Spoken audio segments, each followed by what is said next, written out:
You're just disrupting my experience as a sports fan. All right, so you get the fandom. We appreciate you investing. People love to be in on the joke. People love the Easter eggs. They love this stuff. LeBron James recently went viral for a sponsored advertisement on his social, which usually doesn't happen, right? People don't like ads. People don't like commercials. They scroll right past it, right? Wrong. This went viral, very viral.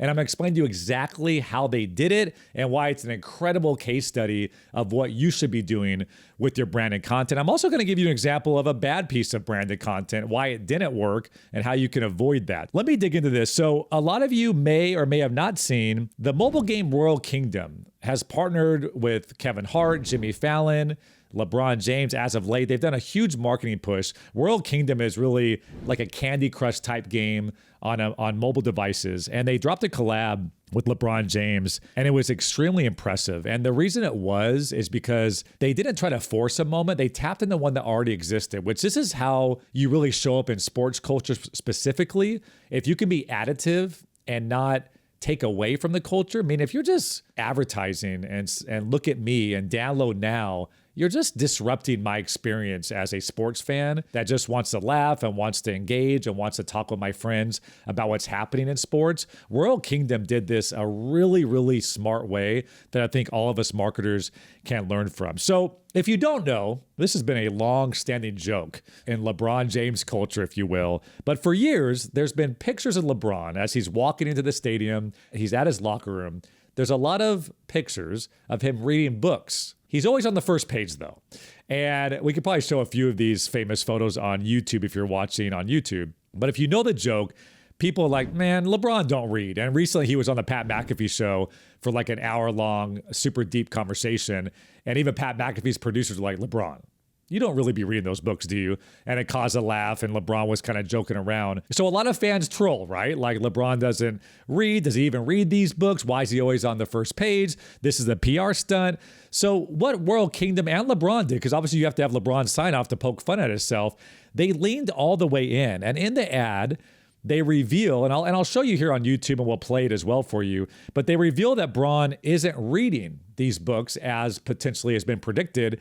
He's hiding his phone in a hollowed out book playing Royal Kingdom. So there's no forced tagline. There's no cheesy read. It's just LeBron poking fun at himself and really looking at NBA culture about something we all know and talk about around the water cooler or virtual water cooler. Here's the stats. The post on day one got 58,000 shares on Instagram alone. That is more shares than his top dunk of the year against the Dallas Mavericks in the regular season. And major media outlets had to organically share this. The Bleacher Reports and the Scores and all the different media outlets were resharing. They were in the comments because they thought it was hilarious. They couldn't believe that LeBron James actually answered the internet rumors and really talked back to the trolls in a very fun and engaging way. So if you're on YouTube, I want to play this video, and producer Grace, you could probably fire this one up. Here's the full ad.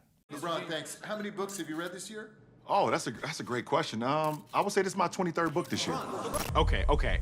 I have had enough. I cannot watch this man lie anymore. He is clearly not reading those books. Look at the facts. Why is there always a glow coming from his books? He's clearly playing Royal Kingdom. I mean, look at how he flicks his wrist. That's not how you skim pages. That's how you get the combos. I went to Akron, bruh, and I visited LeBron's old library, spoke to the librarian. I didn't want to show this, but it's like a hole in the middle of the book. Now, who does that? And don't get it twisted, Royal Kingdom is amazing. No ads, you don't even need Wi-Fi to play. But he's out here trying to break another scoring record. My scoring record. He's looking at his phone, but he's making you think that it's a book. I know he's playing that new puzzle game, Royal Kingdom. Yeah, I'm on to something. For some reason, I love the elevator shot at the end where he's just in the corner playing Royal Kingdom, but it's funny, right? It's self-aware. If you're inside the culture, you're laughing, you're sharing this, you're DMing with your friends, which I did. Like, dude, I can't believe he actually finally answered all the internet rumors. It helps LeBron's personal brand too, because it shows that he can have fun with the moment. He can make fun of himself, poke fun at himself. And hoop heads like myself just nod with respect to Royal Kingdom for creating this moment for us, because they brought LeBron on as an ambassador, because they paid for this commercial spot, which in reality is actually just a great piece of content. We now look at Royal Kingdom like, all right, so you get the fandom. We appreciate you investing in this joke because I got some value out of this, which is exactly what you want. And so many brands get this wrong. So it's just a great reminder for all the brands out there. You don't need your logo plastered everywhere. You don't need to dominate the content with all your value props and why you should download it and all that. You know, you saw a little bit how they weaved it in, but I was already bought in the first 20 seconds. So I was down for him to say, Candy Crush is free and whatever he said there to kind of like push a little bit more of the mid funnel. But if you add value to a moment that already exists and stay authentic to the audience, you're creating with the culture, not at it. Be on it, be in on the joke.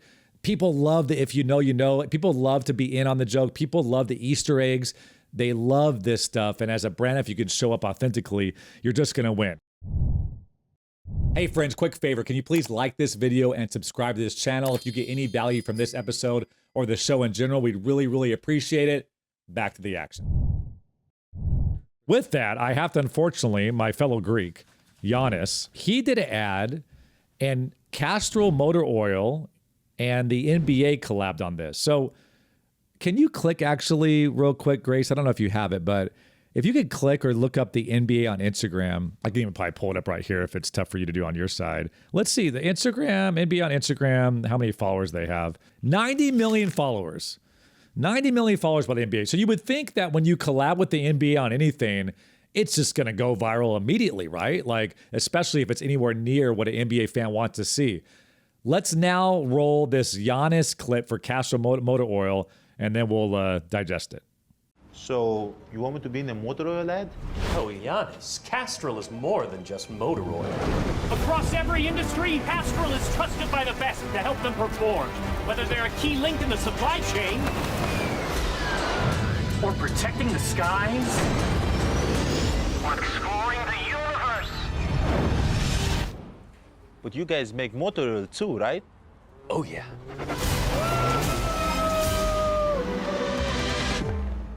The likes, the shares, the comments, nowhere near what LeBron did. And that entire script, if you actually break it down and you write out every word that was said in that commercial, it's all about Castrol Motor Oil. That's a legitimate, super, super lower funnel. Like, look at us.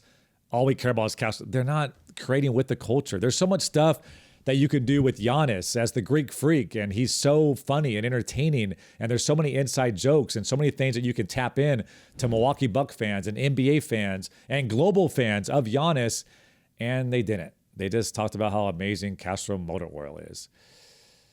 So they lost, and I think Royal Kingdom won. So that's such a great example where so many brands do what Castrol did. Like, we're going to do a collab post with the NBA. We're going to get in front of these 90 million people, and it falls flat. And I think when I first looked at it, the day it was released, it had less than 1,000 shares. With a $90 million follower collab, Castrol Motor Oil and NBA collab, and you only get less than 1,000 shares. And then LeBron, literally one of his most viral, most shareable pieces of content of his entire season was a branded piece of content. So just a reminder, if you're a brand out there, if you're a sports team, if you're an athlete that's trying to make this content, there is a way to make organic type content that your fans are going to love that also strategically weaves in a brand in a very product placement way, opposed to look at us, Castrol Motor Oil. I'm bored. I'm an NBA fan. I just feel like, get out of my feed. I don't want this. I'm swiping up from that. LeBron, you got me. I gotta be in on the joke. What did LeBron finally say